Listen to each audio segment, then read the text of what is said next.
விஷ்ணு பிரமா நீதிமான் கணக்கு நீதிமன்ற கோர்ட்டில் கைலாசத்தில் அடுத்த இதே நாள் டைமில் நீதிமன்ற கோர்ட்டுக்கு நீதிமான் பையனோடு வருவார்.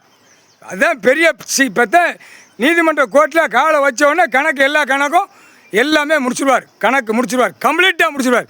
அதுக்கப்புறம் எல்லாவனுக்கும் அரெஸ்ட் வாரண்ட் தான் வரும். எல்லாம் டெல்லி டு தமிழ்நாடு டெல்லி வரைக்கும் ஊடாளப்பட்ட மாநிலம் இலங்கை சுலன் வரைக்கும் நீதிமான் பையனோட நீதிமன்ற கோர்ட்டுக்கு உள்ள வரையில் எல்லா கணக்கும் அப்படியே க்ளோஸ் போட்டி எல்லாம் முடிச்சோன்னா ஆட்டோமேட்டிக்கா எல்லாம் விளங்கு மாட்டதுக்கு வரும். முக்கால் சத்தியம். இப்போ எல்லா அரசியல்வாதி எம்எல்ஏ கணக்கில் 234 தமிழ்நாடு முழுவதும் போட்டார். விலங்கு மாட்டார். கை விலங்கு கால் விலங்கு. இப்போ கை விலங்கு கால் விலங்கு தூக்கி தான் கும்பிட்டுக்கிட்டே அலைவான். நான் விலங்கு போட்டிருக்கேன் பார், நான் விலங்கு போட்டிருக்கேன் பார், கால் விலங்கு போட்டிருக்கேன் பார். அப்போ ஓட்டு முத்திரை போடுறவன் ஜனநாயக புளுத்தி கேட்பான். அவன் இந்த கேள்வி கேட்பான், என்ன விலங்கு போட்டிருக்க? ஐயா கடவுள் எனக்கு விலங்கு போட்டு என்னை மாட்டி விட்டுருக்காரு. அடுத்தாப்புல நான் உள்ளே போயிடுவேன், சீக்கிரமாக என்னை பார்த்துக்கோங்க, நல்லா பார்த்துக்கோங்க, அடுத்தாப்புல என்னை பார்க்க முடியாதுன்னு கும்பிட்டுக்கிட்டே வருவான். கும்பிட்டுக்கிட்டு வரையில் கை விலங்கு கால் விலங்கு கடவுள் போட்டார். முக்கால் சத்தியம் நீ தப்ப முடியாதான்னு அது சில பேர் கணக்கு இடுவான்.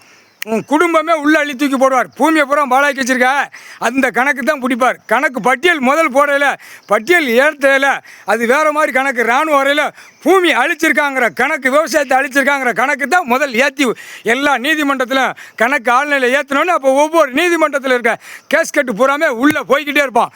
வழக்கு ஆடுது வழக்கு ஓடுறத பூரா உள்ள அப்படியே நாற்காலி சேரோட தூக்கியே கொண்டு வருவாங்க. முக்கால் சத்தியம் புரிஞ்சுக்கடா போட்டாச்சுடா. எம்எல்ஏ பூரா அடி கை விலங்கு கால் விலங்கு அடி செவுட்டில் 2 அரை அரைஞ்சி கையா போட்டாரா. 234 சோழி முடிஞ்சு அப்படியே இப்போ திருட்டு பேரை தான் உட்கார வச்சிருக்காரு. இப்போ தீர்மானம் போட்டார். அம்புட்டு கொள்ளையடிச்சு பூமியை பாழாக்கின கண்டார ஓலிமனை தான் உட்கார வச்சிருக்காரு. வேறு எவனுமே கிடையாது. 7 செம்ம அழிச்சு வந்து அந்த 234 உட்காந்துருக்கான். 234 தமிழ்நாடு ஆதியில் சேட்டை பண்ணவன் மொட்டா கூதிமனுகள் 7 செம்ம சேட்டை செஞ்சவன் 7 செம்மத்துக்கு முன்னாடி பார்டரா லிங்கத்தை தூக்கி விட்டு வந்து 234 உட்கார வச்சிருக்காரு ஐயா. இவன் எல்லாவனுமே பார்க்கலாம். மானிட பிறவியை சிட்டி கிராமத்தில் கிடக்கிறவன் அழகாக பார்க்கலாம். இப்போ பார்க்கலாம். புரியா? கைலாசத்தில் இவன் பெரிய களவாணிப்பேடா. அந்த காலத்தில் களவாணிப்பேடா, மன்னர் ஆட்சியில் களவாண்டவன்டா. இந்த செம்மத்தில் விடுவாரா? உட்கார்றவன் ஆசை இருக்காடா, உட்கார்றா. நாற்காலி சேரோட தூக்குறது. இவனை தூக்கினோடனே அடுத்த ஆட்டோப்பில் கன்னியாகுமரி வரைக்கும் அப்படியே சென்னை மெட்ராஸ் வரைக்கும். அதுக்கப்புறம் உள்ள கடல் காற்று புயல் நிலநடுக்கம் எல்லாம் இவனை தூக்க அடி நடக்கும். அந்த மாதிரி அதையும் விடுவார்.